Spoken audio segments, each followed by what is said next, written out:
Na ni uchawi. Mwambie mwenzako, yule mjamaa unaona pale, mwambie hivyo tu, mwambie yule mjamaa unaona pale, si mganga. Kama umekuja kununua, weka pesa yako. Mwambie hivyo. Na mimi si maskini. Mwambie yule jamaa si maskini. I'm not poor. I'm a very rich man. Very rich, because I belong to my Father who is rich, the owner of silver and gold. Yes. Kwa hivyo usikuja kuniletea hapa na shilingi zako 2,000 ati aliyokiwa kemwe. Nenda ukasugumusiwe na huko kwa barabara. Nyegese yako pale Kencom. Nyegese yako pale. Nenda mkafanya vitu na nyegese. Bwana asifiwe sana. Asante sana kwa sababu ya siku hii. I love you so much. And I thank God for having given you this wonderful opportunity again to come here on Wednesday. This is a day about tunaitanga is a Deliverance day for me. Here we have services on Tuesday, and I have tried to spread the entire week to different ministers. So ninataka kuua hiyo kasumba ya kuniabudu. Bwana Yesu asifiwe sana. Why I'm spreading is that I nataka kuua hiyo kasumba ya kufikiria ni mimi tu ati dalikuwa so naona kai ni ugweka tena nigo nyumire kuraihu tondu reci ni kindu jigite guku. This is a house of God. Ukiingia tu pale, there is the difference inafanyika immediately. Kuja tu kama ulikuwa umebeba 1,100, weka hapa, rusha hapa ndani, na usitake nijue. Anything you give, don't even want me to know. Why? I'm not the one who is doing it. I'm a vessel to help you. Bwana Yesu asifiwe sana. I'm not the one who commands that. I don't even command. I'm just a vessel used for the purposes of God. You are also a vessel used for the purposes of God. And if you're a vessel unatumika kwa sababu ya purpose ya Mungu, then you will do the will of God. Let's now see, and hii imesukuma sana mpaka ni, let us look at the secrets of the kingdom of God. The secret, siri za biguni. Ndio tuweze kuelewa ni namna gani tutaishi katika dunia hii. Kwa sababu tukiendelea kuishi namna hii tunaishi, tutakufa. Na tutaishi katika hali ya umaskini sana. Lakini tukaelewa siri za biguni, utafaulu katika maisha yako. Sasa tusome kitabu ya Isaiah 66 mstari wa 2. For all those things my hands has made, and all things exist, says the Lord, but on this one will I look, on him who is poor of the country spirit, and who trembles at my word. All these things, hizi vitu zote unaona hapa duniani, zote zimetengenezwa na Mungu. Hiyo kitu umekalia wewe mwenyewe, hako kaguo umevaa, kila kitu. Hiyo ndio kuanza kutabua, kujua siri za Mungu ni gani. Ndio uweze kujua tunafaa kuishi namna gani na Mungu, because kuna siri, kuna vitu hizi zote unajua, lakini hizi vitu unaziona tu, but you don't know. Hiyo verse uliisoma jana na juzi, na hiyo verse umesomewa, lakini venye nitai-explain leo itakuwa tofauti. Umesomewa ile ingine, for God so loved the world that he gave his only son, so whoever believes atafanya nini? But how me I will teach that verse is not how mwingine atafundisha, kwa sababu iko na siri, kujua neno. Inasema, and who trembles at my word. So the word is the issue here. The word, hiyo neno la Mungu. Maana who trembles on this word? How will you tremble on the word? Kuna siri ndani ya neno la Mungu. Na hiyo siri ndio leo nimekuletea, ya kuweza kujielewa na kujua ya kwamba kuna kitu na kuna mpango mzuri Mungu amekutengenezea. Na hiyo mpango mzuri amekutengenezea, ameuficha. Bwana Yesu asifiwe sana. Huo mpango Mungu amefanya nini? Ameuficha. Kwa hivyo kuna kujua ni nini na ni how utatembea na Mungu. Kukua pastor sio kutembea na Mungu, kukua bishop sio kutembea na Mungu, kukua na ndoto sio kutembea na Mungu, na kukua na mali mingi si kutembea na Mungu. Kuna siri ya kujua kutembea na Mungu. Na siri ya kujua kutembea na Mungu ni kukaa na Mungu na kukua na mahusiano ya kwenda mbali. Kukua leo umekuja kwa pastor unasema anointing, Yesu utakuja kama anointing iko juu kabisa. Alafu unasema leo nimemwona Mungu. Nimemuona Mungu. Hapana, Mungu haonagu ile siku moja. Mungu ni process. God is a process. Mungu namuona leo, kesho utamuona, kesho kutwa utamuona, na maisha yako yote utaendelea kumuona. Na venye ulimuona jana sivyo utamuona kesho. Huyu Mungu anakaaga kibadilika, ni kama chameleon, anakaa kicheji, kulingana na mahitaji. Venye utaona Mungu sivyo huyu ataona Mungu yake. Kwa hiyo labda anaona Mungu ya Joshua, wewe unaona Mungu ya Musa. Bwana Yesu asifiwe sana. Maana Mungu ya Joshua sio Mungu ya Musa. Mungu wa Elijah sio Mungu wa Elisha. Maana Mungu wa Musa alikuwa Mungu wa miujiza. Anauliza Musa, umeshika nini kwa mkono? Anamwambia niko na fibo. Agusha. Hiyo fibo mara moja inabadilika inakuwa nyoka, inaanza kutembea, inaanza kumeza manyoka zingine zote. Hebu sasa wewe si ni mchungaji? Eda badilisha nyoka hapa, mti kwa nyoka. Devil worshiper. Hawa watu wote wako kwa Biblia kama waletwa saa hii tutawachoma. Ni devil worshiper tupu. Imagine Daudi alitaka kuoa mwanamke. Anaitwa nani? Kwa mtoto ya huyu Saul. Akaambiwa sasa ndio uoe mwanamke huyu. Wende utafute wanaume. Ukate sehemu nyeti. Ulete 100. Ndio upate bibi. Yeye kwa sababu alitaka asikuwe make mistake, alikata 100 ngapi? 200. Daudi akawaletea, akawamwagia na gunia hapa, kumwambia ndio hizo. Sasa niambie wewe saa hii nikutume ulete 1. Nikutume wewe ulete 1.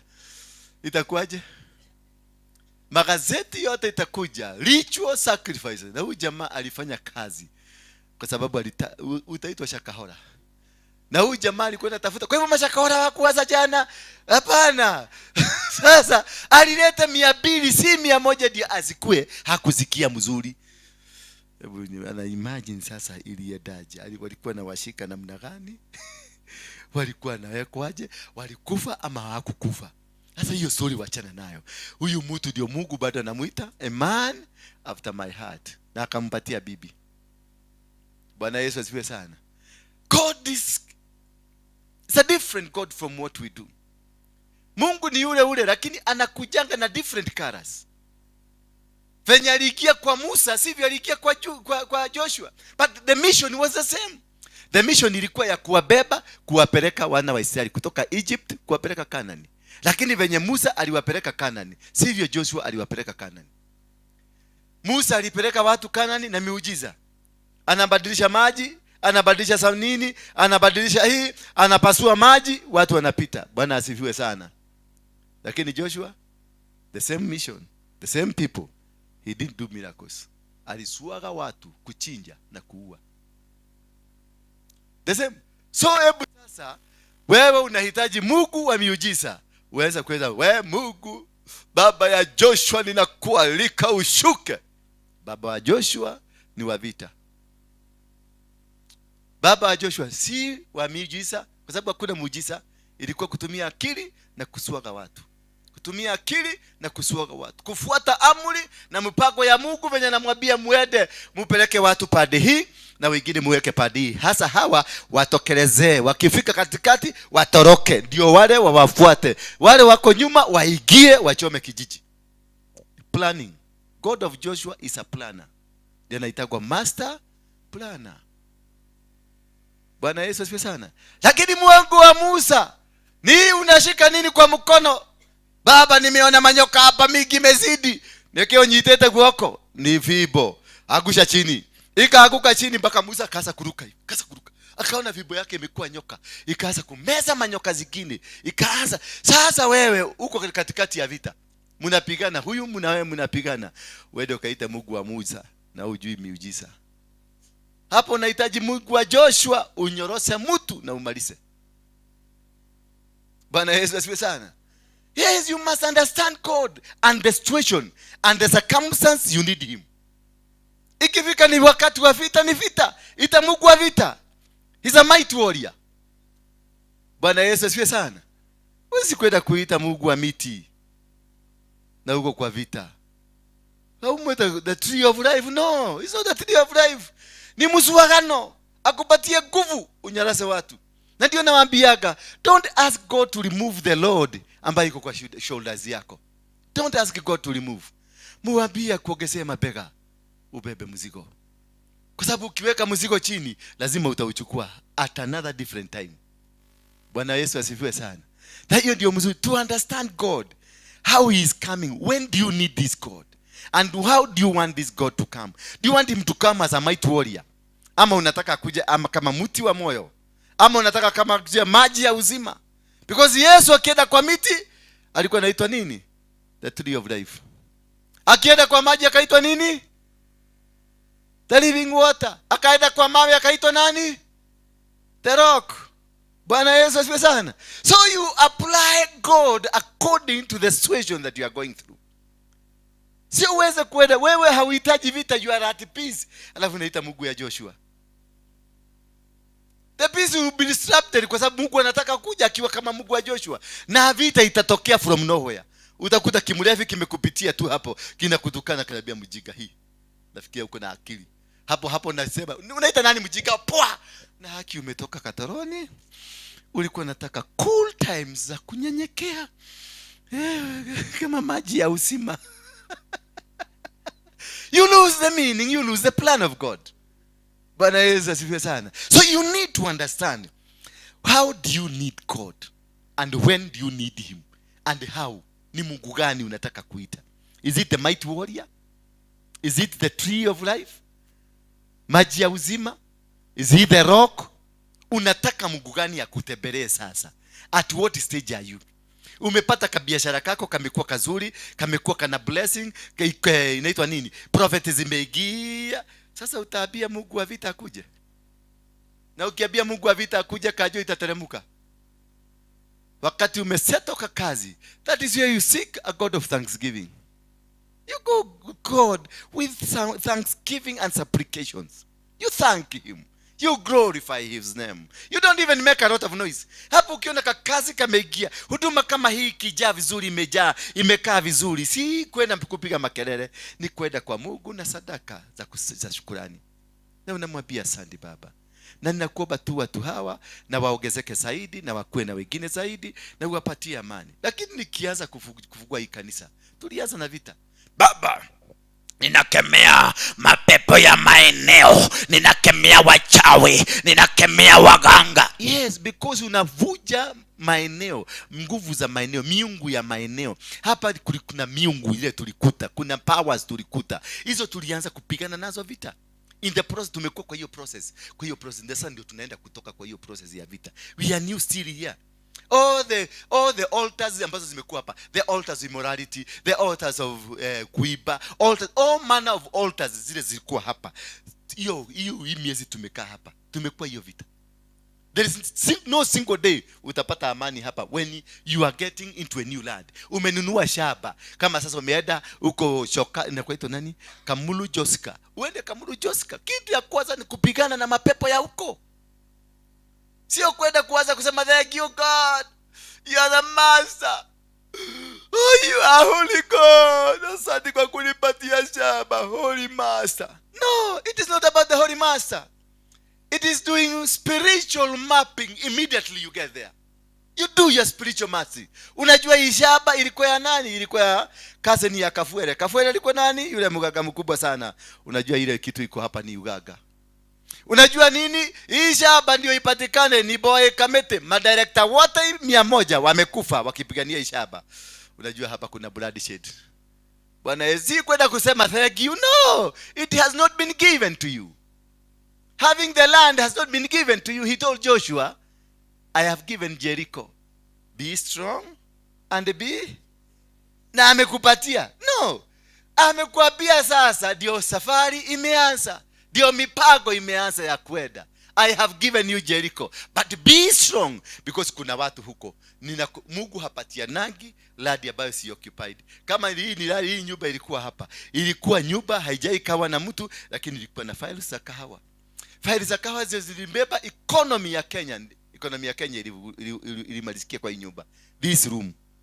Ile kahawa ya 1930, 1940, 1950 Hizo faili zote tulizipata hapa. Wizi yote, venye kahawa iliibiwa, venye kahawa ilimalizwa. Economy ya Kenya was plundered from this room. This is a room that where the economy of Kenya was plundered. Hii room.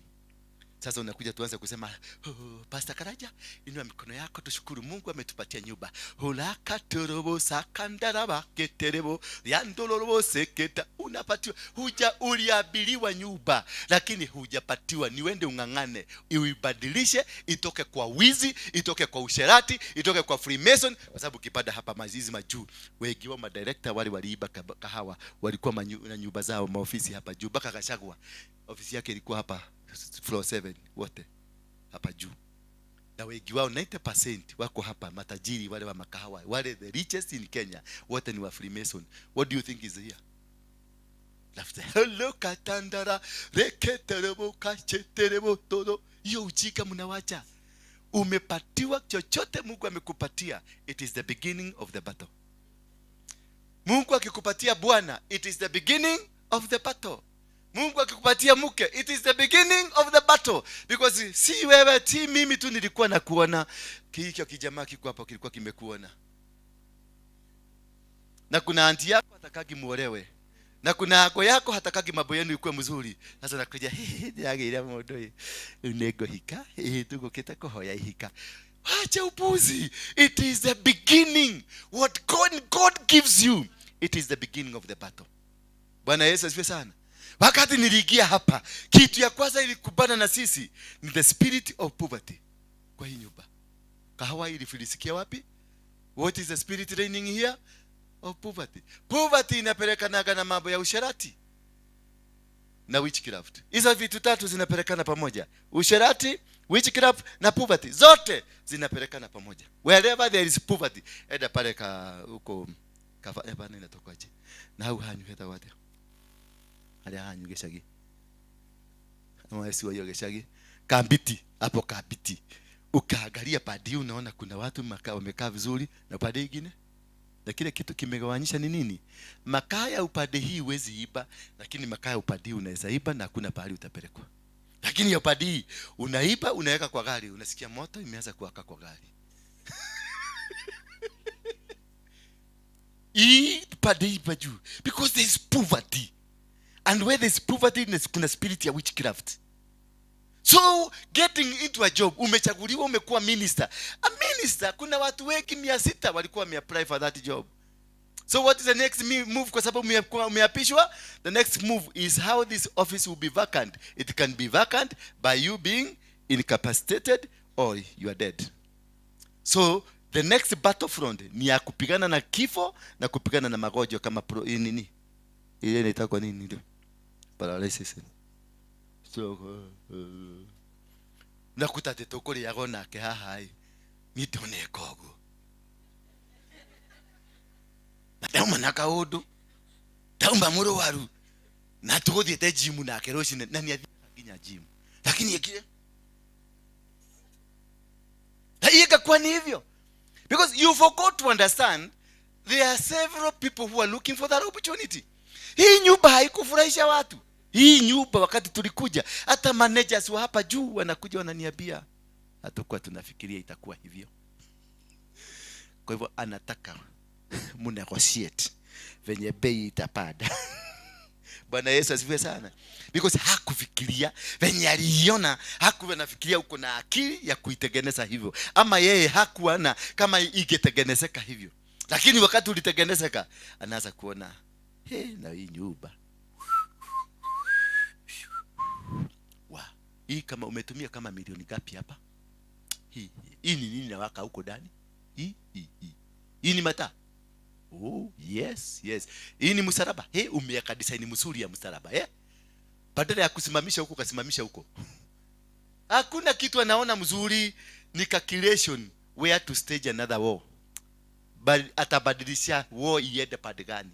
Sasa ametoka ile ya kukuzuia kwa mlango, amejua umeingia. Sasa ataingia na wewe hapa na atakuja atakuwa afanyike pastor ama afanyike kama sana kama lebo kama haka. Aanza kunifikiria, ananiona kitu kinaweza kukulika. It is the next front of battle. You need to change as the front changes, you change. That is one top secret of understanding at wars. What kind of a war you're in. A war will never end with you. The spirit, kama Yesu mwenyewe alikutwa kwa mto na msichana. Yesu. Wewe ni nani? Na kisichana kikakuja ati wewe ni Yesu. Wanasarevi.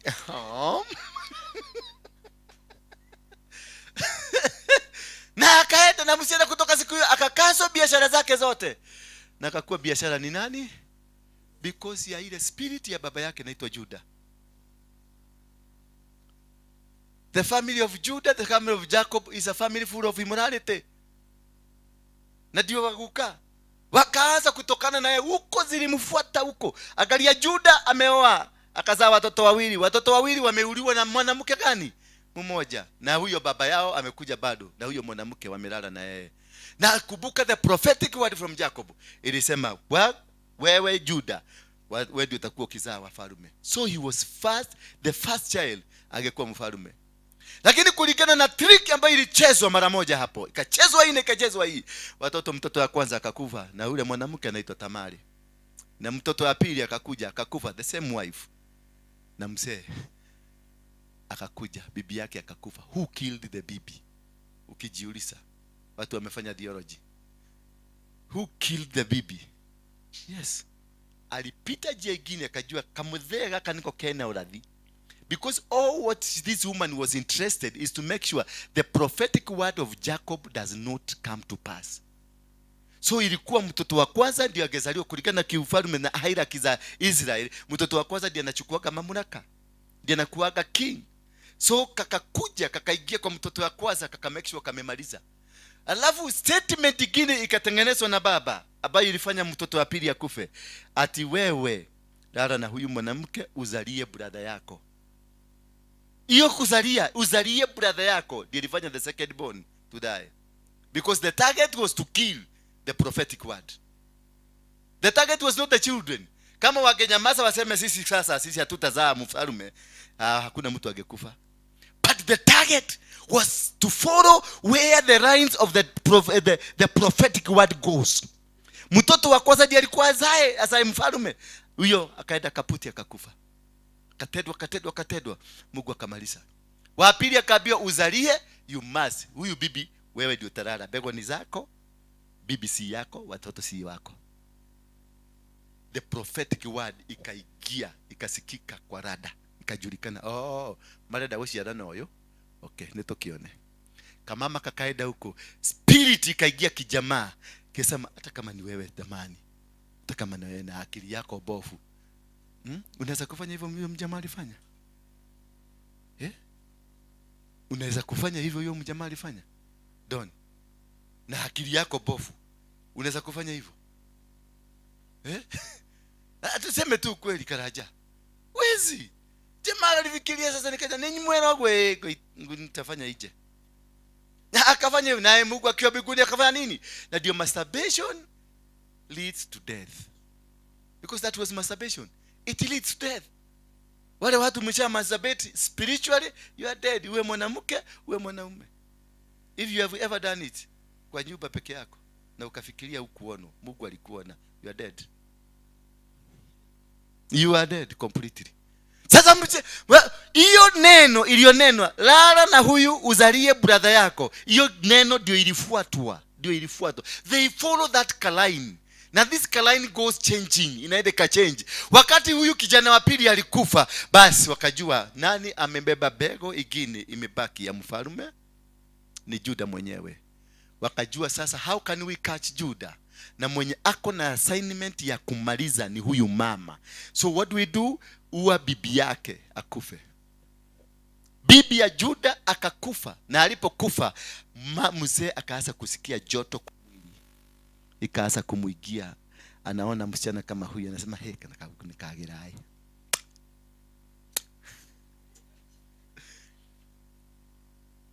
Kamama wakajua mzee is ripe. Mayai ikatengenezwa kwa tumbo ya yule mama mwingine, because it was one touch. For that purpose, ya could destroy the authority in Judah. Kamama kakaenda kakajua mzee sasa ameshika, sasa is red hot. Kalienda kakavaa buibui hizi za Waislamu, kakaenda kakakaa kwenye njia zimeshikania hivi, kakakaa huko, kakakaa kama ka prostitute. Bwana Yesu asifiwe. Naye mzee akaambia dokiumagale, ile spirit ikabia mzee dokiumagale kama dogo ikwira nyumba muthe ndio gutura nyumba za mutumia ni akwire dumagale. Spirit ikamcommand, ikamwambia tembea. Most of us we do these things is we are spirit commanded. Most of us we are in prostitution because we are spirit commanded. Most of us we are in doing many things because we are spirit commanded, because there is something that they want to kill that is in me. Bwana Yesu asifiwe sana. Not that you are so important, but because you are carrying a seed and they are interested with the seed. Immediately they made sure this kamama mayai iko tayari. Wakatengeneza mzee akakuwa na joto, na kamama kakabio kwenda position yourself, nako kamzee kakabio pitia hapo. Kalipopitia hakakuona kitu kingine, kalijaribu kupita kwa mguu hivi, miguu inakatai, gilidi zote zikira kasi ya maguru. Kalijaribu kwenda, inasimama, anaangalia tu, kanaangalia Litrogaro. Naona kama alitoa miwani akainamisha hapa. Msechana Litrogaro. Uliyo maidi. Uliyo maidi. Msechana akamwambia, I won't mind if you pay me. But was Tama a prostitute? Tama was not a prostitute. But now see the statement, I won't mind if you pay me. Because kuna target. Ile wame target. A setup. And when they have set it, it will work if you're not careful. It will work. Na wakati Mungu anakufunulia kitu, is now you start dealing with understanding ni wapi hiyo kitu inaenda namna gani, then you will be able to know how to attack it. Mzee alipokalika kamama akamwambia, I won't mind if you pay me. Akamwambia sasa mimi sina pesa kwa mfuko, labda nikupatie kabuzi na kako huko nyumbani. Akamwambia sasa wewe nipatie, alafu nitakuletea. Mama akasema sasa utawacha nini ndio nijue utaniletea. Bwana Yesu asifiwe sana. Sasa utawacha nini? Ule mjamaa anaonekana ashafanywa hivyo. Utawacha nini? Mzee akamwambia sasa si ukuacha tu, wewe ni trust. Just trust me. Trust me. Trust me. Jitekia tu. Akamwambia hapana, nigo kuitekia. Patilete. Nigo dikoreka. Akamwambia nipatie hii toa. Hii ni harusi. Nikitoa ni vibaya. Nitoe. Yani wacha nitoe hii. Hii nisitoe. Hapana wewe. Dada kulitena udute vio. Sasa akamwambia. Hebu irudishe. Akamwambia nitolee. Nipatie hii. Hii ilikuwa kwa kidole. Alafu alikuwa na kamukwajo, nipatie kamukwajo maka kitu. Leta hii kalamu isifanye ni kamukwajo na unipatie hii. Sasa twende biashara. Tudie doko. Kamzee kakaenda biashara. Kametolewa nini? Pete.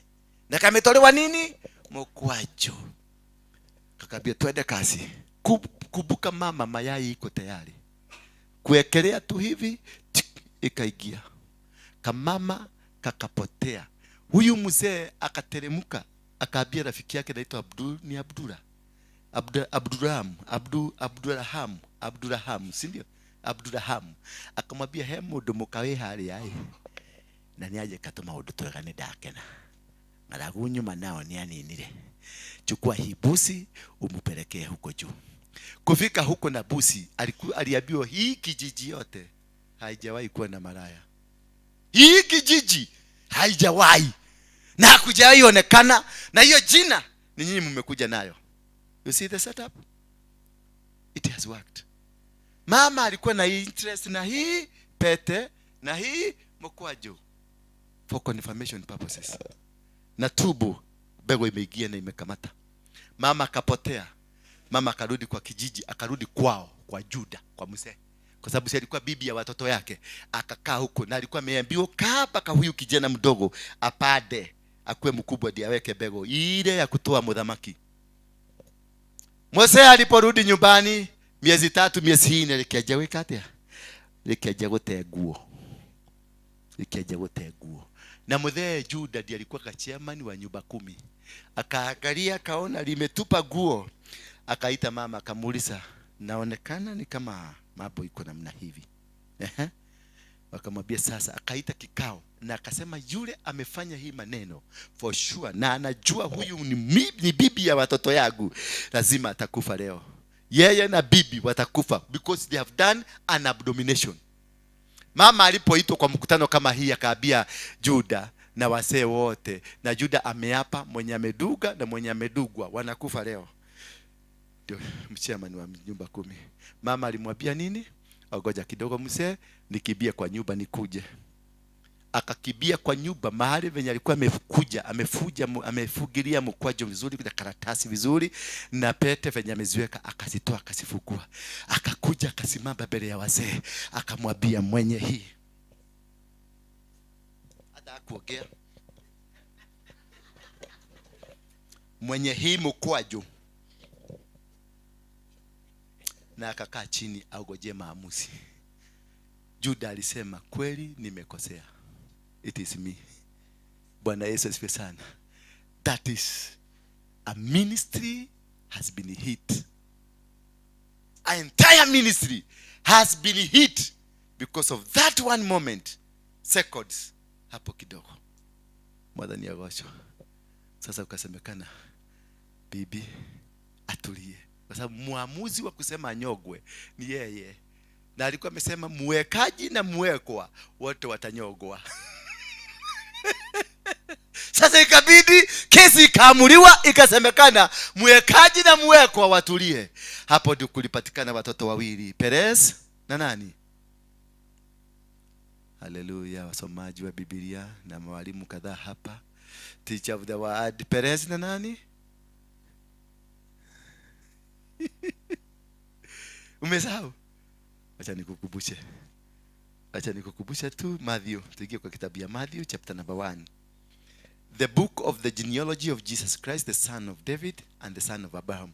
Abraham begot Isaac, Isaac begot Jacob, Jacob begot Judah, and Judah his brother. Judah begot Perez and Zerah. Hallelujah. And he begot Perez and Zerah of Tamar, the wife of his 2 sons. Sio kama mnanielewa. Mtaba imeingia ishaingia, mse amenaswa. Because this woman was sent to come and destroy the seed of Jesus Christ. This woman, he was interested with Jesus Christ. He was not interested with hawa vijana. Alitaka to make sure the seed of Jesus Christ is dead. But what she missed, ambayo hawakujua, wakati alilala na huyu mwanaume alirelease seed. Hiyo seed aliachilia ni hiyo seed ya Jesus Christ, lakini ikafichwa huko. So whatever they want to do against you, they will try, they will manage, but they will not be able to win the battle. Because God has his own way of doing, has got his own way, secrets of doing. When he feels wewe ndio utakuja kunimaliza, atakutumia wewe ambao unakuja kunimaliza, akuweke kitu kingine utakuja kunibariki nayo. Bwana Yesu asifiwe sana. The enemies that you think are enemies, they are people who can become your saviors. Musa alifichwa kwa mfalme. Yule mfalme ndiye alikuwa amesema Musa auliwe. Farao ndiye alikuwa ametoa order watoto wote wa kiume wauliwe, meaning he was targeting Moses. But God made sure Moses amekaa huko, amekula huko, amekunywa huko, mpaka amekuwa mkubwa huko. Your enemies will come and fight you, but God will make those enemies to be a preservation of what will come and make you succeed. Don't worry because of what is happening now. Don't worry because of what is going up on your life. Just what you need to be worried about is God with you. You may be down, yes. Is God with you? Yes. Conscience yako, dhamiri yako iko na Mungu ama haiko na Mungu? Ukasikia dhamiri yangu bado inatembea na Mungu, basi kuna mahali unaenda, unashinda. Lakini ukasikia dhamiri yako imekufa, ono uoreka, do not tario do. It is okay, you are dead. Mwadhani ya gosho. So this woman gave birth, and the whole dream of producing an immediate king was killed. And that is what we call a spiritual mistake that is done. When we get into a spiritual mistake, it takes 10 generations, not 5 generations, 10 generations for you to recover. 10 good generation for you to recover. Bwana Yesu asifiwe sana. When you do a spiritual mistake, doing a spiritual mistake is grieving the Holy Spirit and fighting the plan of the Holy Spirit. That's a spiritual mistake. Let's see how. Let's go to Matthew, that book of Matthew. Tuanze hapo to chapter 1 verse 2. Abraham begot Isaac. Isaac begot Jacob. Jacob begot Judah and his brothers. Judah begot Perez and Zerah. Sasa tuanzie hapo kwa Judah. Judah ndiye alitabiriwa atazaa wafalme. Sasa tuanze kwa Judah begot Perez and nani? Zerah. Tuanze number 1. Tusema hiyo 1. Kumbuka alikuwa ameambiwa atazaa immediately. Amezaa Perez and Zerah by Tamar. Perez begot Hezron. 2. Hezron begot Ram. Huh? No. Tunasema Hezron begot Ram, number 3. Ram begot Aminadab. Aminadab begot Nahashon. Nahashon begot Salmon. Salmon begot Boaz. Boaz begot Obedi. Obedi begot Jesse. Jesse begot David. The 10th generation ndiye imezaa mfalme kulingana na Judah. The 10th generation ndiye imeproduce the prophetic word. So the prophetic word that was prophesied to you, usituligie nayo atuliambia utakuwa nabii. Inaweza kuwa ni kijukuu chako ndio kitakuja kuwa nabii. Haitaondoka, itakaa kwa sababu ni bego imetabiriwa, lakini labda ni 5th generation from today ndio utatokea kwenu nabii. Lakini ni itabiriwa, ninaona nyota ukiwa queen dunia mzima. Yes, nyota haitaondoka. Then the star will remain there, but will be shifted to other levels because of that spiritual mistake that we make, because of that grieving with the Holy Spirit, because of that trying to unify the church, because of that trying to unify, to separate a family, because that kind that is involved in the spirit, that's witchcraft used, that's a spirit that was used. That spirit ambayo ulifanya will cause your miracle to derail for over 10 generations. Not 5. Not 5. Yes, don't look at me that way. Wadirikana mali wekete. Nune moragire wekera madhafu. Ukona kagokera ha. Kagokera haraka. Bwana Yesu asifiwe sana. That is the dangers. That is failure to understand the secrets of God. The secrets of God is that the seed that he has planted will still come to be there. Itazalika, itazaliwa, but inakuwa pushed forward. Niona ni nani amemaliza? Ni kamama kamoja kanaitwa Tama ndio kamemaliza organization ya Mungu yote. Tama kalikuja position, so there are people will be positioned in your life na wakuja wakae kwa maisha yako, mainly because they are targeted. They are missiles ambazo ziko on a mission to make sure what God said about you will not succeed. Bwana Yesu asifiwe sana. So even when you are marrying, you need to understand. You need to know what kind of a wife is this, what kind of a husband is this. And that's why zamani tulikuwa tuna involve, wazendi walikuwa naenda kuinvolve, kuenda kufanya spiritual mapping ya huko huyu msichana anatoka. Lakini sasa nikikutana na msichana kama huyu hapa itakonneto na muigiza hapo na mnunulia na mwambia twende ile ya bakuli ya kwenda kuchota unachota na mwambia darling, wacha nikubebe. Unambebe, unaenda ukichomeka kama mjiga mkono, unaenda ukichomeka hivi, unaekelea huko kimuita darling. The next minute mko kwa nyumba na nikashetani kalitumwa kuja kukamata. The next minute uko kwa room. Ukimalizana hapo, your death inaanza slowly but surely. Kuaguka kwa kanisa, ama kufugwa kwa kanisa, ama ndoa kuaguka, ama biashara kuaguka, ama anything kufanyika, it did not start yesterday. It has been existing. Spiritually, it started long time ago. It was only waiting to manifest in the physical for people to see. But muli separate kitabo na huyo mzee. Huyo mama muliachana kitabo. Yes. Ni wewe huko unajua, because your consciousness in the spirit was not right. And that is why we are to be awake always. Be conscious in the spirit to understand any move by the devil over your life. Because you will know. Unajua, mimi najuaga. Hapa hata kukuja mchawi namna gani. Mimi najua tu, najua huyu mama ni mchawi na venye amekuja. Wacha nitampatia, mpaka nakupatia position. Utakuja mpaka nikwambie ndio pastor hii kanisa.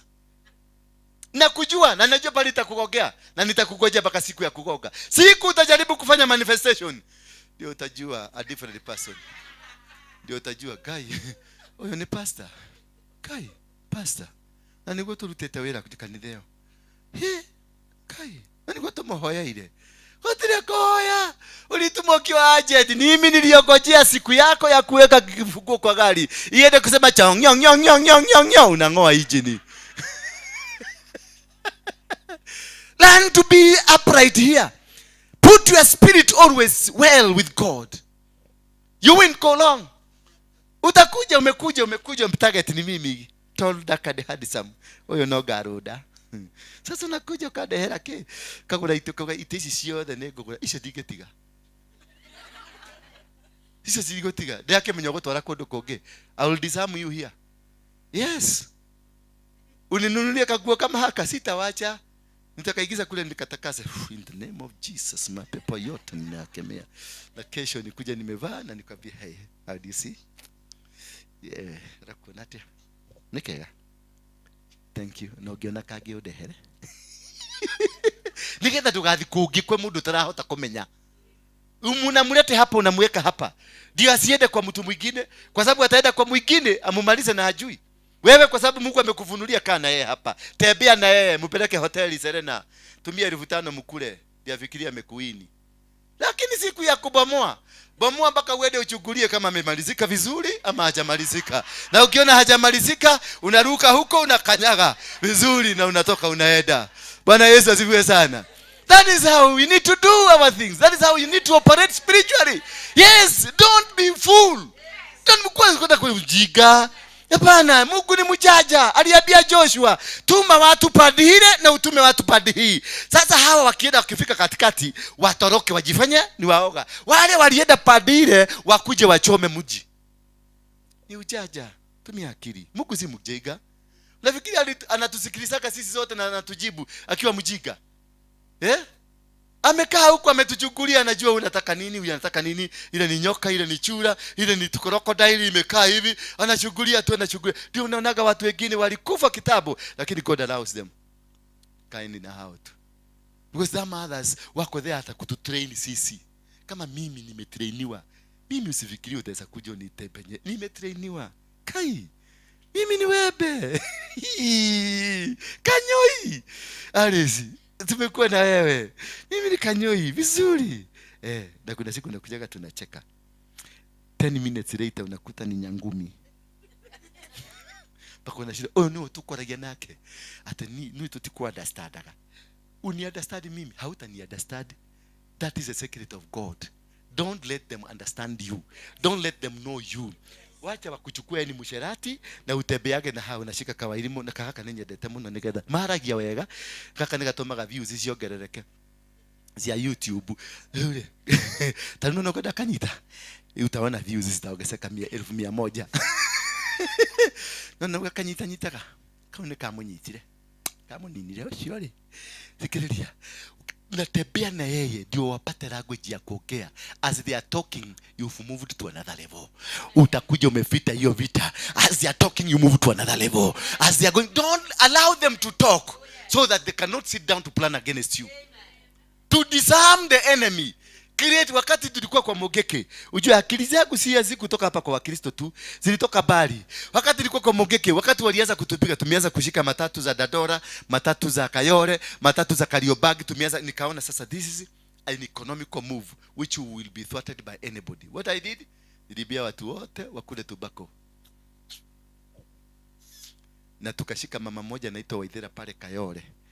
Pale Kayore kona. Hapo alikuwa amevaa kasuruali kamefika hapa ka Kenyadha. Nikasema kararuliwe. Na kamera zilikuwa. Na tukasema hakuna kuvaa suruali fupi tena. Hakuna kuvaa miniskirt na hakuna kuvaa trouser wanawama. Sasa hiyo ikawekwa kwa media concentration yote tumudu turatwambake turutaga andu nguo muka concentrate na hiyo, na mimi nikachukua by the time ulikuja kuangalia barabara zote za Nairobi zi under my control. Zilikuwa under my control. Nikarudi kati nilimaliza mwisho nikaambia watu tikana inabake leo netwa win, tukashika Nairobi, tukaingia huko stalls za Nairobi tukatengeneza hizi stalls. Ni mimi nilianzisha, nilifukuza Waidi. Waidi walikuwa hapa, Tomboya, Moi Avenue, teremuka River Road huko, hizo zote nyumba zilikuwa za Waidi tupu. Tulishika mwidi mmoja hapa Mufagama Street, hiyo nyumba ya kona hapo, tukaweka vijana na rugu na tubako, na wakatoa nguo wakafaa shuka na ile nyamoga. Wakana Mkikuyu ametoa nguo amevuka shuka na nyamoga na rugu hapa na paka ya chora hapa, na amesimama anauza. Huyo mwidi alikuwa anauza viatu hizi za raba za white, alikuwa anauza shilingi 3,000 pea moja. Tukaenda Idaseria tukaona pea moja ni shilingi 500, tukanunua na 500, tukakuja tukaweka na 700 hapo kwa mlango yake 700 tukatangaza na rugu, na vijana wengine pale wakakaa na rugu madhiokole pale ndikudili na Kajo wakakuja. Walipokuja na kilori kashuka, sababu alipiga simu alikuwa anawapatia pesa, wakakuja ria kushuka. Kumbe vijana kila mtu tumejua ni wanakujaga 20, kila mtu alikuwa na mtu yake. Tukawainua wote, hakuna kuanguka chini. Akishuka tu hivi anainuliwa juu, anapelekwa mpaka ndani ya duka ya Muhidi. Tukawanyorosea kwa duka ya Muhidi ndani, na alikuwa amewaita wakuja watupiga Muhidi. The following day Muhidi alitoa vitu zake zote akahama, maana ule alikuwa ametegemea amsaidie, amenyoresewa ndani yake. Tukapigia mwenye nyumba simu tukamwambia tunataka hii nyumba. Akasema ni 1,100 lete. Tukamwambia sasa Muhidi atoe vitu zake, akatoa. The same hour tukakata to stall kanatosha na hivi kameza tunaangaliana. Siku moja hiyo nyumba iligia watu 200 wakivamia 200 wakifanya biashara, na mtu hiyo nyumba ilikuwa ya mtu mmoja, tukatengeneza watu 200. The following day Waidi wakabiana, ukienda kupaki radi kwa Waidi useme Ndura amepita, Waidi unaonaga wanaingia kwa msikiti kwa bia Mungu, you are not ready to come. Hiyo barabara yote tukachukua, hiyo ingine tukachukua. Nairobi ikakuwa yetu. Nyinyi mkikibisana na tubako na suruali na kutairisha. Mimi ndio disi kutairisha tubako na nini na miniskirt. It was a diversionary trick. Na watu wengine huko kwa polisi lakini wakakibisana na mimi. Huko walikuja kujua what I have done. Waliniita State House. Twende tuongee sasa. Tukaenda tukakaa chini na President Moi, akaniuliza unataka tufanye kazi namna gani? Nikamwambia wachilia watu wangu yote. Watu wote Kenya mzima wakaachiliwa. Na kutoka siku hiyo ndio tukaletewa Uhuru Kenyatta, nikaambiwa ende ufanyie Uhuru campaign. Tukafanyia Uhuru campaign kidogo. Bangi ni bagi. Ende tuachane na hiyo. Bwana Yesu asifiwe sana. So you need to understand how to operate. You just don't operate because you are a fool. There's sometimes nitakuwa mjiga na tutatembea nawe kwa barabara. Ndio yake menyororeda. Yes. Na tudini haraka mudo karo ndio ndako donya karomaido tugothi how next. Tulia gatheri. Gokinyi hau gwira ingira kuingia kwa room. Ukiingia unipigie simu niambie ni namba ngapi. Sasa hiyo nimeitisha gari yangu. Ukipanda hivi niko Gongo Road nikipanda. Kuna vitu vingine si mza maopi. Kuna vitu zingine si maobi, ni utumie akili utoroke. Bwana Yesu asifiwe sana. Tutaenda na wewe mahali unataka tuende. Tukifika huko nitakwambia igira dikida kwa nini turamenya depo pira. Ukiikira gejume. Ukifika tu niambie ni room namba ngapi. Ukipiga kakona uende hivi. The next 10 minutes nitakuwa Gong Road pale nini junction nikikula pizza. Ukinipigia simu ni room 10.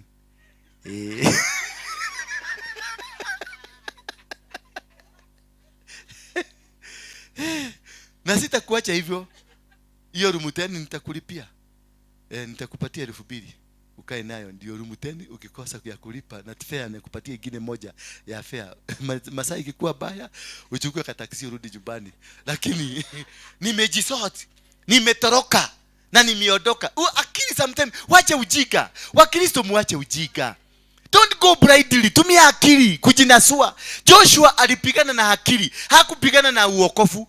Joshua hakupigana kwa sababu ako na Mungu, hapana. Alitumia akili. Venye alikuwa na directiwa, anaambiwa swagia padile. Wakati hebu niambie, alipoambiwa nenda uniletee mudhamaki, kichwa ya mudhamaki. Ni Gibeoni ama ni Ai. Akaambiwa leta kichwa ya President Ruto. Ule kujira hao ni mahoya. Baba, ninakuomba unipatie kichwa. Hiyo kichwa, huyo mudhamaki ni Mungu alimweka hapo. Kwa hivyo tumia akili. Hiyo akili Mungu amekuongezea kulete. Alienda na kakapcha. Na sasa imagine umete haha. Ati wathi kuoya Ruto. Kwena forithi. Kwena kajo. Kwena reke. Kwena ami. Kwena kila kitu. Hapa ni akili. Si maobi. Bwana Yesu asifiwe sana. Yes, you must be here. Upstairs yako ifanye kazi. Upstairs yako isimame vizuri, so that you can be able to conquer. Hii mambo mingi mnajifanya sijui mlitoa wapi, sijui mlitoa kwa Biblia gani. Hii Biblia is full of knowledge. This Bible, if you understand the secrets of God, you will not go doing nonsense. You will not go fighting people everywhere. Unacheza na karata zako, unacheza, unakuja kama sasa hapa hii kanisa yetu.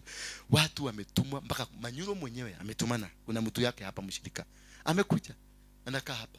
Manyuro mwenyewe. Sasa kama ni Manyuro ametumana, shetani ametumana wangapi? Kama Manyuro ametumana, na shetani je? Wako hapa ni wengi. Wanakuja wanataka kujipigisha magoti hapa, ndio waeke kakitu hapa. Waeke hii wezi. Nobody can be able to defile this. This one. Nobody. Huko tulitoa nini? Chura. Mitingo ya nyoka, mitingo ya hii kakasera huko. Jagathi, crab zilikuwa zimerushwa huko chini. Lakini tulitoboa tu kutoboa. Baka wakakuja wakasema hakuna mahali wanaenda. Si niliwaita hapa nikawauliza hapa ni wapi? Bwana Yesu asifiwe sana. Kigogona ni mudu. Kigogona tibao hizi. Kigogona ni mudu. Ni mimi na wewe. And to win this battle, raise your altar. Ipande juu. Whatever I did here, I did it as sacrifice. I didn't beautify for who? Dagemagia nyumba ni okay. Wiki ate. Diako hikia. I did it for God. I raised my altar. This altar will crush you. Sema will crush you. Mimi wewe. They will crush you. The altar will fight. The altar fights. Battles are won in the what? In the altar. They are not won in whatever the things you are doing. Battles are won in the altar. Ndio unaona kasiana kama haka kanabeba hivi, kanaita mtu kama huyu kanaja ametoka kwa pulpit, lakini anachomolewa kwa pulpit anasema Pastor Don nishike microphone kidogo. Kwa sababu kuna kitu kinamuita the altar that she's using and the sacrifice ile alitoa imemfuruta, imemtoa hapa, imempeleka kwa Karumaido. Akifika kale kanaanza kumwambia nidikira kuithia mundu wa Ngai nitamakana jitikagera nigenda mani nyona kata ikihoro ihora na kamemaliza na unamwambia kanataka uongee kaseme ndikoro de mundu wa Ngai de ha pulpitine jita Mr. Karaja teko jita pastor we. Because kanataka ku disarm the altar that you are, so that she can take over. The moment you say jita Mr. Karaja bas kanajua bas, the game is over. Kutoka hapo Karaja atakuwa baby na vigia Karaja simu no kelile tamude diroka ide na uko nyahuru we yana ke pastor atuda atogia gatuhuthagira uru muno atuhuthagira uru muno ndira mabodia ndienda kohora ni adie kira ndagirire kanitha-ini iyo because the altar has been substituted. Bwana Yesu asifiwe sana. Always remain relevant to the altar. Kaa kulikana na madhabahu venye imekweka. Kama Mungu amekuinulia madhabahu, tembea na hiyo madhabahu. Usirudi nyuma, kanyaga vizuri. Ukipita hapa barabara, napendaka ndio stakaki kwenda na bodyguard. I'm qualified. kutembea na mabodyguard. Ema siku kwa hivyo. Yes, I'm qualified. But you never see me with one. Don ndiye anajaribu kuingia kwa gari yangu, namwambia Don, hebu kimbia huko juu. Kuna hiyo kitabu nimewekelea hapo ya green. Na Don niletee. By the time arudi chini, vile. Todile John anataka tutembee na yeye ndio ati mimi ni pastor anichuke aniangalie. Nachuko kwa nini? Nimefanya makosa gani? Neo hete ile nimekukosea. Ndio chugua niki. Siwache nitembee na nimekanyaga kama ushaiona nikitembea. Hebu observe walking style yangu.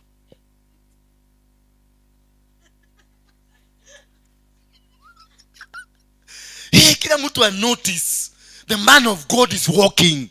The former Mungiki leader is walking. He is now a man of God. Yes, you glorify your God. Unakanyaga na unakoga mtu na hapa titing wanapita mpaka wanakokopa. Jana nikifika hapa nilikutana na mapolisi pale. Walikuwa wameshika watu. Nikakoka moja titing akaenda akanishika hapa. Oh, mkubwa ni habari yako. Nikamwambia, hawa wamefanya nini? Ati hawana kitambulisho.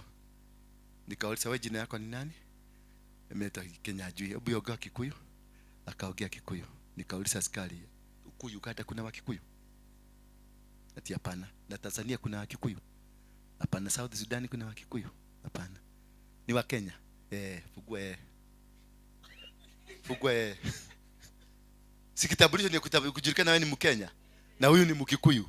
Na Sudani hakuna Wakikuyu. Uganda kuna Wakikuyu. Tanzania kuna Wakikuyu. Na Somalia hakuna. Alimfugua. Na nikamwambia wengine, fugua hata hawa na hawa. Fugua achaende. Nikiuta manake ni pesa huna ya kukula chai. Nikampatia 1000, enda ukakunywa chai. Na nikaachana na yeye. Yes, ni madhabahu. Ni nini? Ni madhabahu. Tembea. You are the altar of God. Walk as an altar of God. Whatever you do, make sure that ukiingia mahali you conquer the territory. You subdue them. Uza uoga ina yoyote ile. You make them suppressed. You make them confused. You make them not understand you. Destroy every plan they have. Make sure that you win every single move. Yes. Wakikuona unapita hivi wanajua ni kitu. Najua watu wengi wanipedi. Nasema. Na nikijua wamefanya hivyo, najifanya nikasimu. Hello? Yes? Yes, your excellency. Yes sir. Nikuje hapo State House. Nipite gate right away, nakuja saa hii. Na unaangalia kama amesikia. Kidogo unaona ukikuja kesho nakwambia, habari mkubwa. Unaendeleaje? Unajua iko hii area yote. You are the only genuine pastor tunajua. Hii mambo hapa. Kwa sababu uliuza uoga na akabae. Watu wanafaa kukua chini yako, si juu yako, chini yako. Yes, na ninakwambia ukijua secret za kuita Mungu, ujue ni Mungu gani unaita. Sio kuita just Mungu ati wewe Ngai wa kihoti wa Joshua, kihoti wa Jacob na Musa, kihoti wa Abrahamu na Isaka. Hiyo ni ujinga ya maombi. Sasa umeweka Joshua na umeweka Jacob na umeweka nani Musa. Sasa what kind of a production itakuwa hapo? Ego ukatia atakujaje? Na Mordekai na wao na Esha kimeta kwatia. Na Mesha kina Abednego. Wote umewachanganya hapo, umeweka. Mesha kina Abednego ni moto.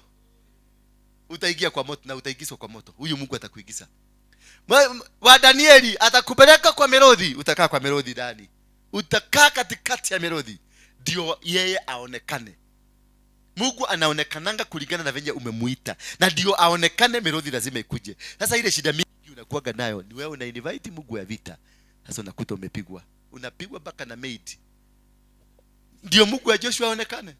Kwa sababu anataka kukupigania, anakupenda. Na anataka kukupigania na hakuna hujamuinvite na reason. Sasa atatengeneza reason. Utararuliwa kofi na bwana yako mwenye anakuitaga my queen. Mpaka unashindwa, oh my God, are you the one? Kai, you can be you. You can be. Anakupigana. Mungu wa Joshua anasimama hapo katikati. Anasema, wewe ni mtumishi wangu. Nimekushindania vita. Hivyo tu anatakaga hivyo. Is a jealous God. God is a jealous God. Ni Mungu nega iwewe iru. Yes. Ugwa meka kashua kiundu kiria wa mwitira ni kia hinga tondu ni ari kiwaru. Ukiita Mungu wa Abednego na Meshaki, utasuguliwa mpaka utaingia kwa moto. Moto inakuakia, unasikia nyumba imefungwa, nini imefanyika, umefukuzwa, Bwana ameleta shida, anaonekana kwa kadogo na hapo chini, unasikia kila kitu is against you, the fire on you. Na sasa hiyo umetoka katoroni. Ukimuita. Umetoka katoroni na maombi. Ukifika tu hivi. Hebu niambie, Paulo na Sila walikuwa wametoka wapi? Kwa kilabu walikuwa wametoka soko? Walikuwa wametoka mission. Sasa wasiwalitisha Mungu wa miujiza. Paulo na Sila waliomba, Paulo na Sila. Na imagine hata wakiwa kule kwa maombi, walikuwa naomba nyimbo, walikuwa naimba nyimbo za kushinda vita. So God made sure a war has to be won. Bwana Yesu asifiwe sana. God will make sure how you call him, how you invite him, the way umemuita, kama ni Mungu wa miujiza, wa uponyaji, na wewe si mgonjwa, atakuja. Jehova Rafa, ninakualika utamaraki. Jehova Rafa, ninakualika utamaraki, watu wote wajue. Ni nini ugonjwa gani inaweza kufanya watu wote wajue ulikuwa mgonjwa? Atakuletea hiyo ugonjwa. Utakamatwa kiugonjwa ndio watu wote wajue. Si ndivyo? Watu wote wajue wewe ni Mungu Jehova Rafa. Na wewe uko healthy. Hata temperature yako ni mzuri kama ya mtoto. Au unaweza kuita Jehova Rafa. Atakuja. Lazima atakuja. Atakuja. Mungu ni Mungu mwaminifu. Atakuja. Na atakuja na reason yake. Na hiyo reason lazima. Kama ulimwambia watu wote wajue. Yes, utakogwa na gari mpaka hii. Watu wote kwa hospitalini wanakuja kukucheka.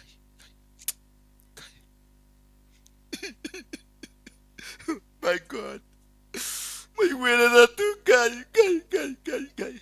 Sasa Rafa ndio anatayarishwa. Rafa anakuja. The following day mnakuja, mama anakunywa uji, mtu alikuwa anaongezewa chakula kwa tumbo na hewa inapitia huko na vitu zingine za mnakuja kesho.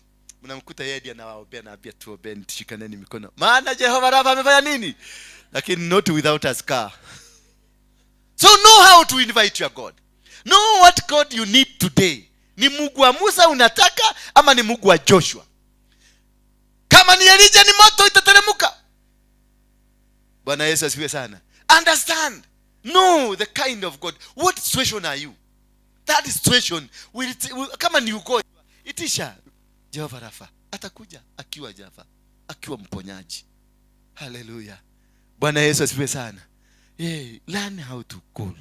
That's understanding the secrets of God. That is part 1. Part 2 tutaisoma sade. Na tutaisoma vizuri. Tutaenda deep na vitabu hapa, tuangalie kitabu. Wale watu walifanya, maneno ilifanyika hapa na pale na pale. Na nini what happened? And we will conquer this battle. This battle is not complicated. We complicate our life. Our God is not complicated. We have made him look like he is complicated. Our God is honest God. He's a genuine God. If God has given you this church, amenipatia hapa kama vessel ya kuchuga hapa, hii atachuga vizuri. Atachuga hapa. Tulikuwa na Karaja siku nyingine hapa, nikatoka nikaingia kwa choo. Naye alikuwa waikalite hapo. Akaangalia kiti hapa, akaona malaika amekalia kwa kiti. Karaja tulikutana naye kwa mlango akitoroka. Kaniambia, "Unaona kile dona?"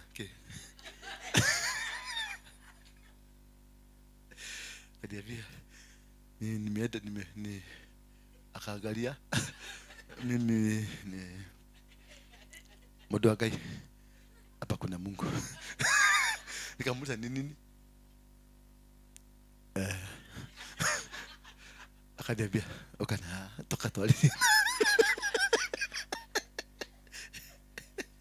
Na kama Mungu mwenyewe ndiye amefika hapa. Hiyo ni malaika tu. Kama ingekuwa Mungu, Karaja ningemkuta kwake kwa nyumba. Na ameitisha hapo ile siri ya maski ya gasi ya oxygen.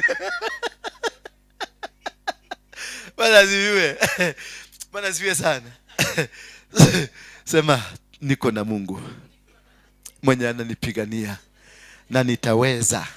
Mahali sitaweza ataweza. Maana ni Mungu mwenye uwezo. Bwana Yesu asifiwe sana. Shika sadaka zako. ukuje hapa mbele na sadaka zako. Unikabidhi tu kwa mikono yangu, nataka kupokea sadaka yako. Na mkumbuke tuombee crusade ya Molo ni next week. Na kama unataka tukwenda na mimi, ujiandikishe. Na unipatie sababu ya kutaka kwenda. Na uniambie hiyo kiti unakaliaga sade itakaliwa na nani. Ukileta mtu wa kukalia, tutaenda na wewe. Wacha nitaenda nikufanya na wale wa huko. Ndio? Ile kitu mimi nataka ni pesa yako. Naenda kuhubiria watu wajaokoka. Wewe umeokoka. Unaenda kufanya nini huko? Bali weka ate. Wewe nataka kuwa intercessor. Intercede kwa hapa. Hata kusikia. Lakini sijakataa tuende. Ila ni bebe pesa yako ndio itakubeba. Simame kwa miguu yetu. Na noti hapa nilisema msiwahi kuja noti uilete hapa. Hapa si malikiti. Hata malikiti noti na noti kuja tu. Ama walifundishwa na pastor yao. Ati hii mkono ndio isione. Unakuja. Unaangalia venye wanaweka sadaka. Hata hataki kuona menyeri yako. Because that is not for God. That's not for God. Give something proudly. Hata kama ni 10 bob. It is yours. Hiyo ndio amekupatia. Hata kama ni ka 50, usikakuja kayaka kujua. Yes, straight. Ulipatiwa na ATM iko imekuja kujua. Si toka straight. Na ATM inajua Mungu. Na wewe unajua Mungu na ikuja kwa nini? Make it is your money. That is what God has given you. Ile kitu sitaki na itaki hapa. Usikuja hii kwa nyumba bila kitu. Kuja na kitu hata kama ni 10 bob. Unakuja unapatia story, mchungaji unampatia story mrefu. Nataka kuana na yako radhime wewe, nataka pesa. Yes, tunalipa rent. Alafu unakunywa kikombe ya chai hapo na unakunywa. Nani katumasiwa tu mzuri na hivi. Kaondoka gero kashaika gate. Si waje kama hivi takanunua maziwa ingine yake.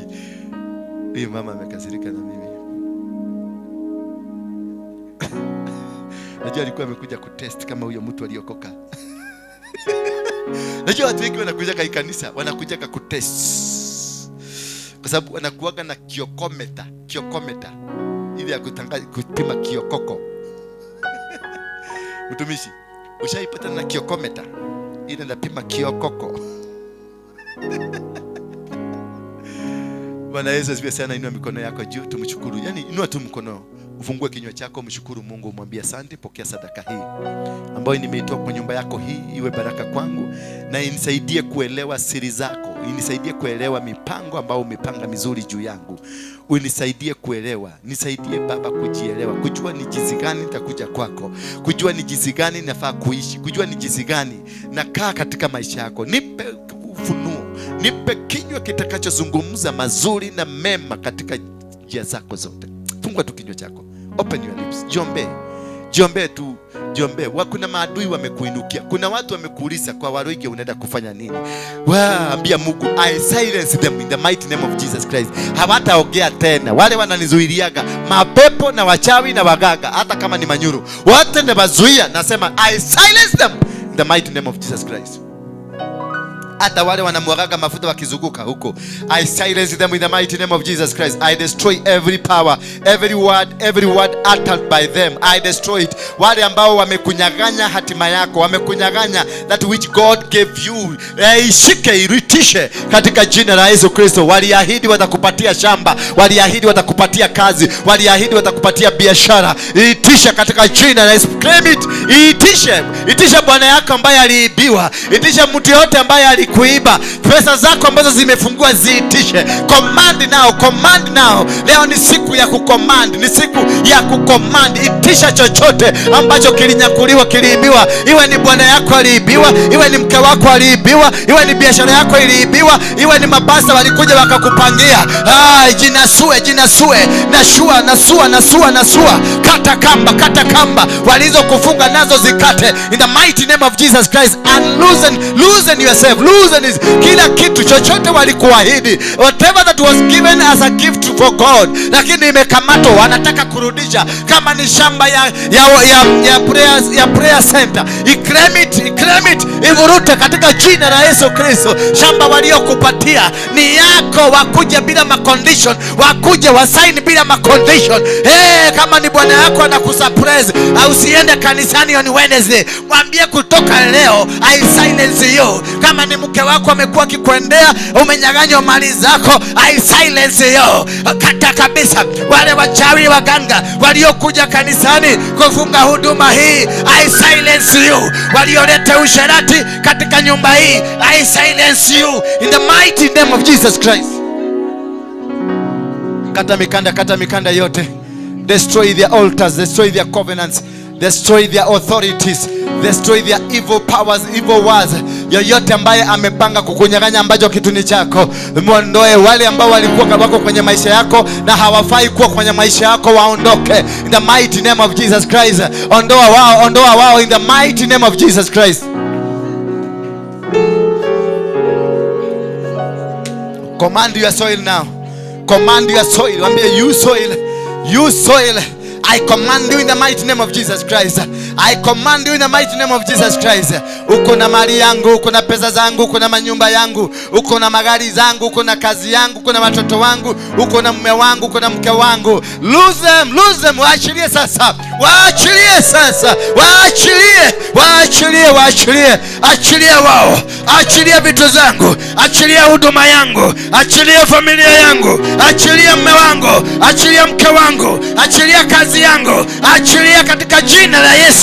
Kata sasa. Kata every communication. Communication ya magonjwa, communication ya poverty, communication ya laziness, communication ya stagnation, communication ya roundabout, near success syndrome. Kata sasa. Kata their network. Haribu mipango yao. Haribu penya ndani. Haribu, ingia kwa nyumba zao. Ingia kwa maagano yao. Ingia kwa convention zao. Kata maaprisi zao, wahubiri wao, penya ndani. Wanaotoa madhabihu, toa ndani yao. Ingia, rarua kazi zao, rarua mipango yao, rarua giza zao, rarua mipango yao in the mighty name of Jesus Christ.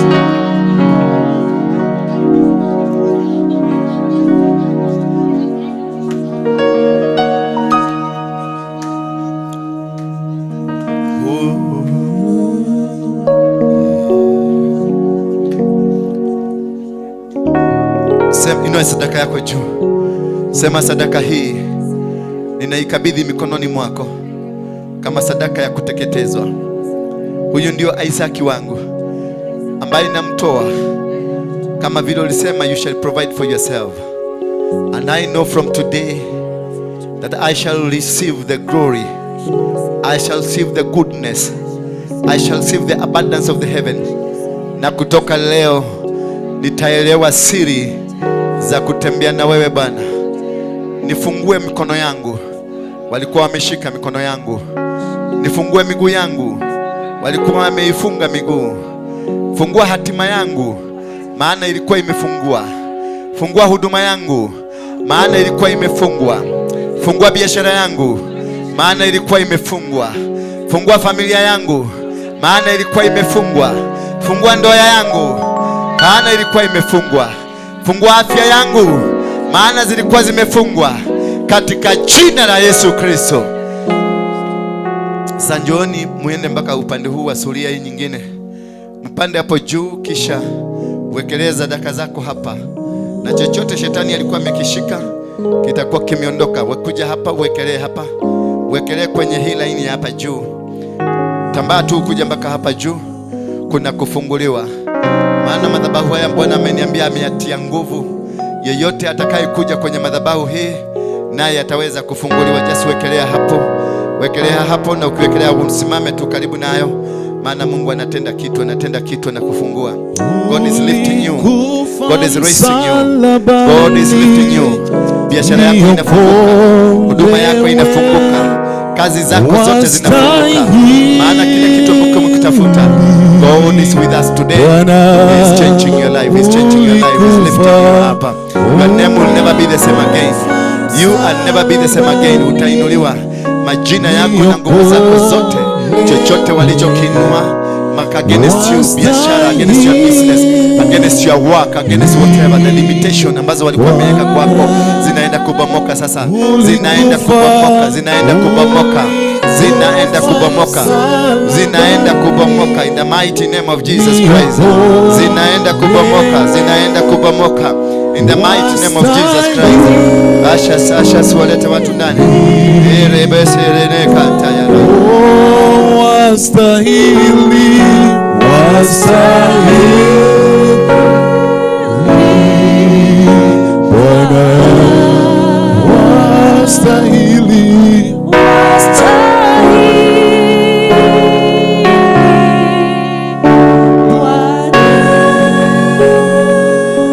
kila mtu asimame. Msalabani niokoe, wastahili,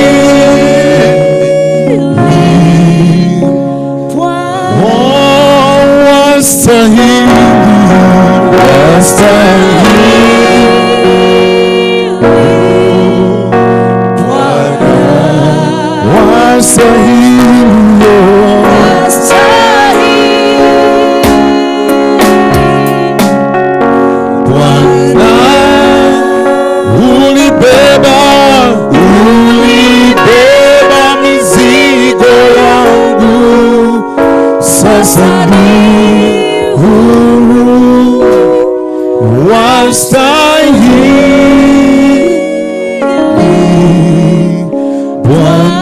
Inua mikono yako juu. Inua mikono yako juu kama unapenda. Na kama unajua hujaweka hilisi kwenye jegeke yako, inua tu mikono yako vizuri. Mungu atakuwa anakuona mahali hapa. Uwepo wa Mungu umeshuka. Kuna maisha ya mtu inabadilishwa. Kuna vipawa zinaletwa vinashuka. Kuna uwepo wa Mungu unashuka sasa. Katika maisha yako unabadilishiwa. Maandishi yote ambayo yalikuwa yameandikwa kinyume na maisha yako inakuwa cancelled. Ndimi zote zilikuwa zimenena against your life zimeanza kuwa untwisted. Midomo iliyo neno na maneno yaliyosemwa against your job, against your family, against your business, against your ministry being cancelled now. Ndoto zozote walizoziota against you zikuwe cancelled in the mighty name of Jesus Christ.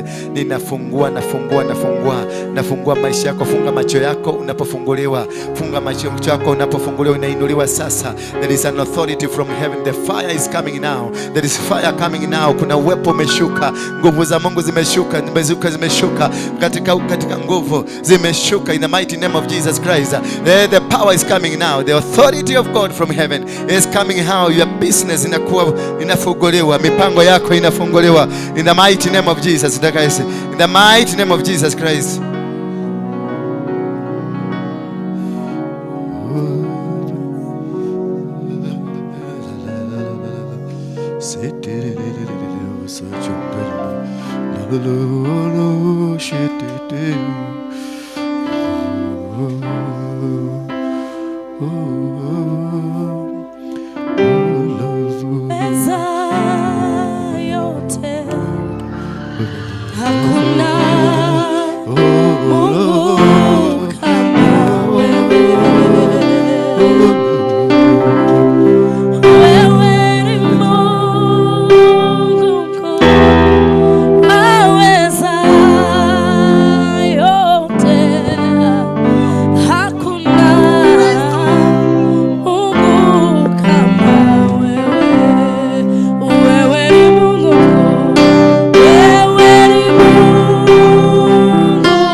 Sijasikia kushindwa kwako Baba. Wewe ni Mungu mkuu, waweza yote.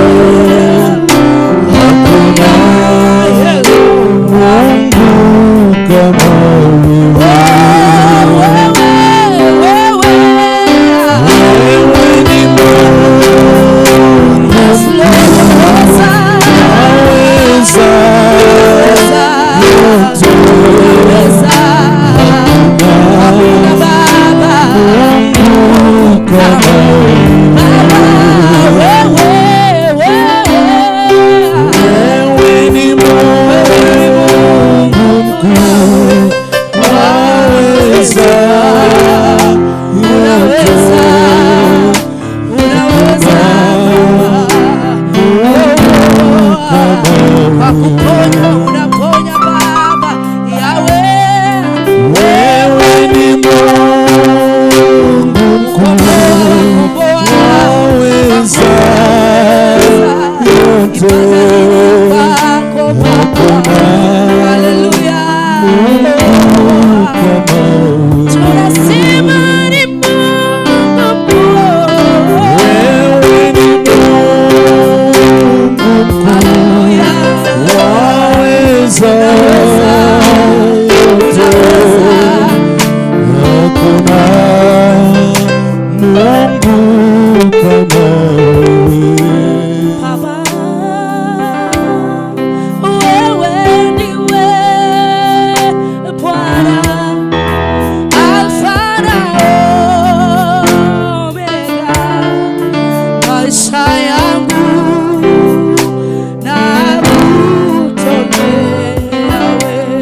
Who are you?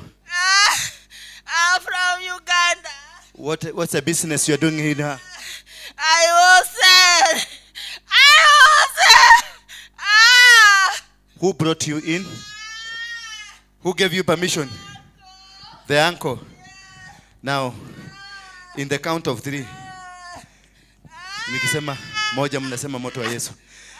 1, 2, 3. Lose the body, lose the spirit. Karibieni hapa kidogo. Just come nearer here. Just come nearer.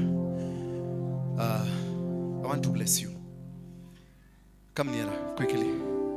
Come, kusema come nearer ni karibu, hata ukitaka kuniguza niguze. Yes, haijalishi.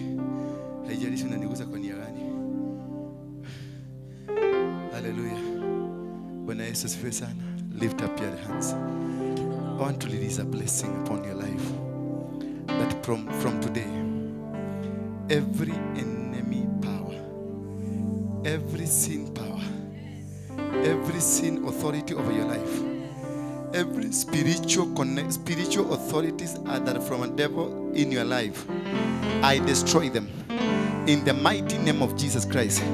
I bring down all the principalities, all the forces of darkness, all the evils of the evil spirits, their agenda and their plans. I destroy them in the mighty name of Jesus Christ. I lift your hand high up, kama vile mkono ya Musa iliinuliwa naye akashinda vita. Ninainua mikono yako juu na uweze kushinda vita. Waliokuinukia, waliokupangia washindwe. Ninasambaratisha kazi zao, ninasambaratisha mipango yao, ninasambaratisha nguzo zao. All their pillars, their asheras, their altars, I destroy them in the mighty name of Jesus Christ. They will come in one direction, but they will be dispersed in 7 different directions. From today, I mark it as a day of your success. From today, I mark it as a day of your successes. From today, I mark it the day of your victory.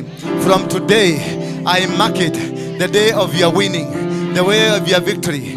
From today, all the enemies that were destined in your life have been defeated. In Jesus' name. In Jesus' name. You are free from today. You are free from today. You are free from today. You are free from today. Receive. Take it.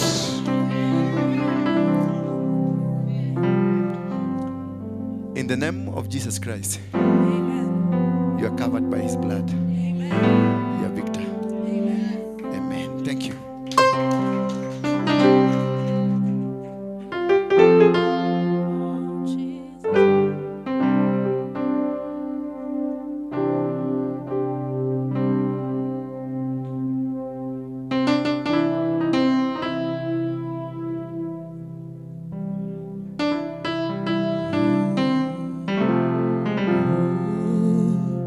Even in the grave.